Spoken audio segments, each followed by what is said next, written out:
Frères et sœurs, bonsoir tous. Ce soir, nous étudions les versets du livre du prophète Isaïe. Au chapitre 28 du livre du prophète Isaïe. Le chapitre 28 raconte que le royaume d'Israël et le royaume de Juda étaient tous en train de manger et boire en s'enivrant de vin, commettant toutes sortes de péchés. Alors le pré Nen fut pas réjoui. Ensuite, dans le royaume de Juda, c'est comme si tout le monde était comme des gens ivres, ne prêtant aucune attention, l'œuvre de l'Éternel, ne comprenant pas le salut de Dieu. Alors, le livre du prophète de Dieu, quand il leur fut transmis, ils dirent: Qui Jéhovah veut-il enseigner la sagesse? Qui veut-il faire comprendre le message qu'il apporte? Des enfants qui viennent d'être sévrés, qui viennent de quitter le sein maternel, car ce qu'il dit n'est-ce que des répétitions sur répétitions, et des lettres insignifiantes. Un peu ici, un peu là. C'est-à-dire qu'il détestait la vraie de Dieu. Il détestait la loi de Dieu. Ne voulant pas apprendre la connaissance de Dieu. Alors, Jéhovah dit ceci. Jéhovah va par des éleveurs d'un peuple étranger, et une langue trangre. Parler cette maison d'Israël rebelle. C'est-à-dire, eh bien, en toute logique, cela aurait de l'ancienne maison d'Israël, qui comprennent le salut de Dieu, qui comprennent la connaissance de Dieu. Mais comme ils ne prêtaient pas attention à la vraie de Dieu, ils disaient: cette connaissance de l'Éternel, qui veut-il l'enseigner?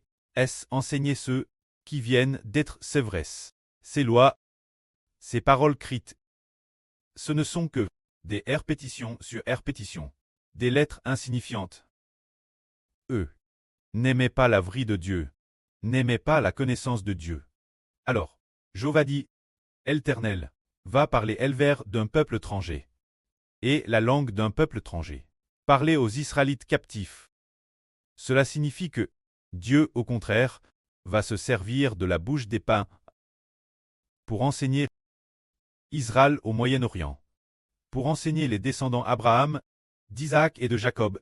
C'est-à-dire que maintenant, nos frères hébreux sont considérés comme des païens pour les Israélites de l'Ancien Testament, mais ces frères hébreux païens, au contraire, doivent enseigner aux anciens descendants d'Abraham, d'Isaac et de Jacob.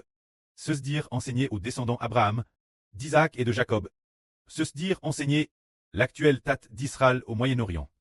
Les Juifs d'aujourd'hui, et quelle en est la raison? C'est parce que Dieu a prophétisé en disant: L'Éternel va par le biais de les éleveurs d'étrangers et la langue d'étrangers s'adresser cette maison d'Israël, se dire que le frère Iber est un étranger. C'est bien cela, la bouche d'étrangers, pour enseigner cette nation d'Israël au Moyen-Orient. Alors pourquoi le pré veut-il faire cela? Parce qu'au Moyen-Orient, les descendants Abraham, d'Isaac et de Jacob, ils n'ont pas voulu accepter la loi de Dieu, n'ont pas voulu accepter la vraie de Dieu. Alors, ils ont détesté la parole de Dieu. Et au contraire, finalement, il en est venu ce que des païens viennent enseigner la nation d'Israël au Moyen-Orient. Mais nous comprenons aussi qu'ils ne voulaient pas apprendre la loi de Dieu. En fait, le point central est que, tout comme les païens,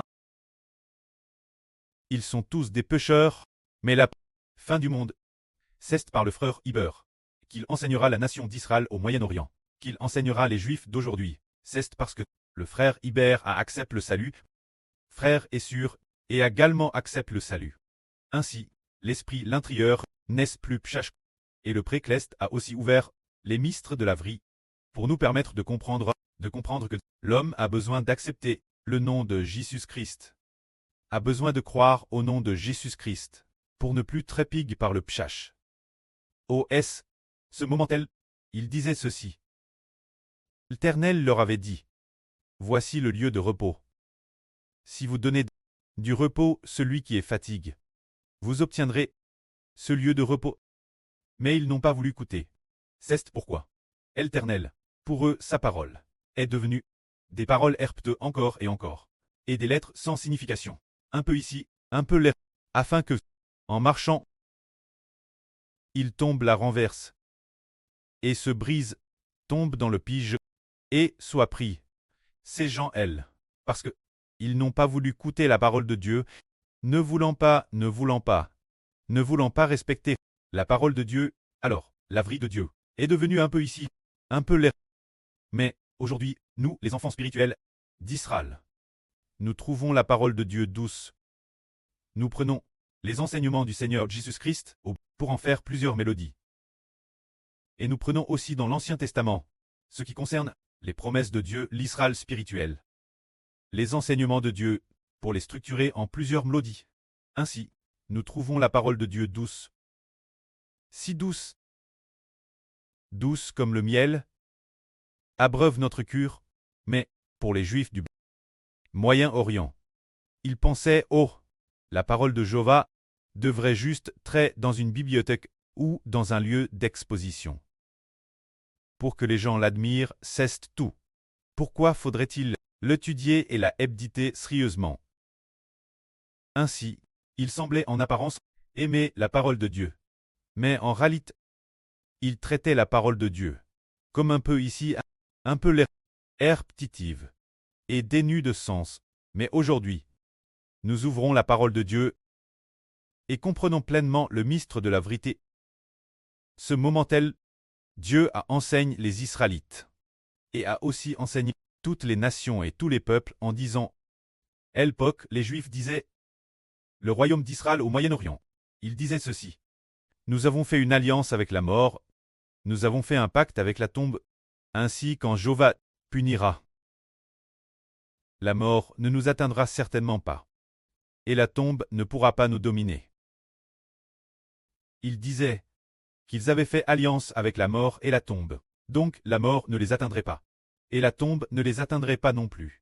Mais Dieu dit, ils disent, nous prenons le mensonge pour refuge, et la fausseté pour abri. Ce qu'ils disent, ce ne sont que des mensonges, que de la fausseté. Ah, mais pour délivrer l'homme de la tombe, et le délivrer de la mort. Comment cela se passait-il? Ah, ensuite, c'est ici, le point central de cette vrille. Dieu dit, c'est pourquoi le souverain suprême, Jéhovah dit ceci. Voici, je pose une pierre en Sion.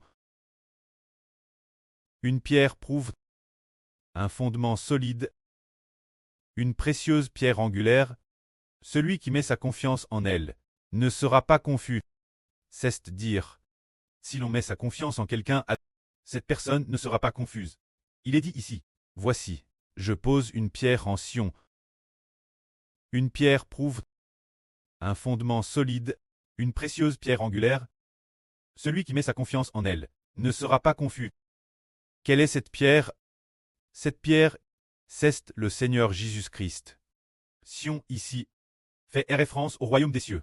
C'est dire que Dieu, dans la Jérusalem cleste, sur la montagne cleste de Sion, a établi quelqu'un. Cette personne est quelqu'un qui a t'éprouvé. Cette personne est celui qui Madame cloue sur la croix et reste obéissant Dieu. Mi-mort, cloue sur la croix, cette personne qui est reste obéissante Dieu. Cette personne a t'éprouve. Alors, Dieu dit, cette personne est un fondement solide. Une précieuse pierre angulaire. C'est très solide. C'est dire que déesse convoque le nom de cette personne. En proclamant le nom de cette personne, nous sommes affermis. Si nous croyons, celui-ci est affermi. Car le précleste a dit, cette pierre est une pierre prouve.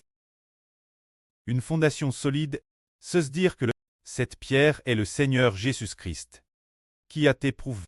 TRS solide. Ceux qui croient en son nom veulent se placer sous cette pierre, ceux sous le nom de laquelle ils ne seront plus pigs par le péché. Ainsi, Dieu a dit, celui qui croit en lui ne sera point confus.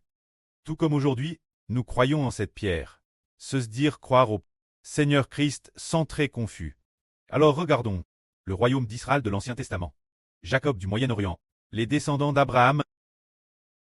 Ils prenaient la parole de Dieu. Un peu ici, un peu là, comme des répétitions constantes, des paroles dénues de sens. Mais, nous qui croyons au Seigneur Jésus, nous comprenons combien la parole de Dieu est douce. Quand nous lisons les paroles de louange Dieu, les promesses du précleste envers nous, les enseignements du précleste, nous les trouvons douces. Ainsi, nous découvrons ensuite que le précleste a ouvert nos yeux, Jéhovah Dieu a ouvert nos yeux. Auparavant, quand nous regardions la parole de Dieu, nous pensions tort qu'il parlait d'Abraham de l'Ancien Testament, d'Isaac et de Jacob. Mais aujourd'hui, quand nous lisons la parole de Dieu, nous découvrons qu'il parle du royaume d'Israël du Nouveau Testament. Particulièrement, le livre du prophète Saë. Dans le livre du prophète Saë, Elpok Saë disait « Lisez un peu, la loi de Dieu, les enseignements de Dieu. » Il disait « Nous ne lisons pas, car ce livre est sel. » Il disait « Ce livre est sel. » Il ne voulait pas apprendre la vraie de Dieu. Alors Dieu, travers les anciens prophètes, a prophétisé beaucoup de choses futures, TRS, belles, magnifiques, particulièrement en prophétisant sur le Nouveau Testament, l'événement du royaume d'Israël, mais il ne comprenait toujours pas. Puis arrive ce moment tel, nous, enfin le Fils du Seigneur Christ, est apparu et a ainsi révélé ses paroles. Une fois explique, nous avons découvert que Dieu, dans le livre du prophète Saë, a prophétisé qu'il y avait une femme, a prophétisé sur une femme, que le pré-Cleste compare. Une femme qui est son épouse. Quand cette femme, le pré dit, cette femme est comme une épouse abandonnée par Dieu. Ainsi, cette femme a autrefois enfant un fils pour son mari. Mais ce fils a pourtant été exclu et est mort. Mais cette femme, c'est comme si elle avait été répudie par son mari, rejetée par son mari, blesse, plus aime. Mais plus tard, cette femme a de nouveau fait la joie de son mari. C'est une métaphore. Cette femme est le royaume de Dieu. Cette femme a autrefois enfant un fils, mais ce fils a-t-il DJ et DJ mort. Ce fils l'a se dire cette femme a plus tard c'est comme la nation d'Israël, mais au début c'est comme le jardin d'Éden. Le jardin d'Éden, au tout début, elle a donné naissance à un fils, nomme Adam. Ainsi, Adam et les descendants d'Adam sont comme les enfants du jardin d'Éden, mais le jardin d'Éden, dans l'Apocalypse, est appelé la nouvelle Jérusalem. Bien elle est aussi appelée la Jérusalem Cleste. La Sarah Cleste, dans l'Apocalypse 2. La fin, c'est comme le paradis terrestre. C'est dire que l'origine, le jardin d'Éden, est le lieu où résidait Dieu. Appelle le jardin d'Éden. Plus tard, il a quitté la terre pour aller au ciel, appelle la Jérusalem Cleste. Au début, elle a enfant un fils. Ce fils, c'est Adam, mais ce fils est mort. Quand Dieu a dit « Le jour où tu en mangeras, tu mourras », alors bien qu'Adam ait continué à vivre pendant des centaines d'années, et que les descendants d'Adam se soient multipliés jusqu'aujourd'hui. Pourtant, pour le jardin d'Éden, pour le royaume des cieux, pour la Jérusalem Cleste, la Jérusalem Cleste est comme si elle avait perdu son fils.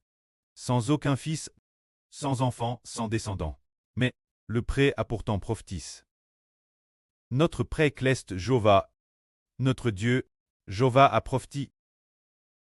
Cette femme aura beaucoup d'enfants à l'avenir, c'est-à-dire ce qui est prophétisé dans le livre du prophète Isaïe. Alors, cela signifie que ensuite, il y aura une multitude de gens qui croiront en cette pierre, qui croiront, si on établit par le royaume des cieux. Après cette pierre, cette femme, cette épouse de Dieu, se dire le royaume Cleste, obtiendra de TRS nombreux enfants. C'est dans le livre d'Isaïe, une TRS belle prophétie. Que la gloire soit auprès et au Seigneur. Amen.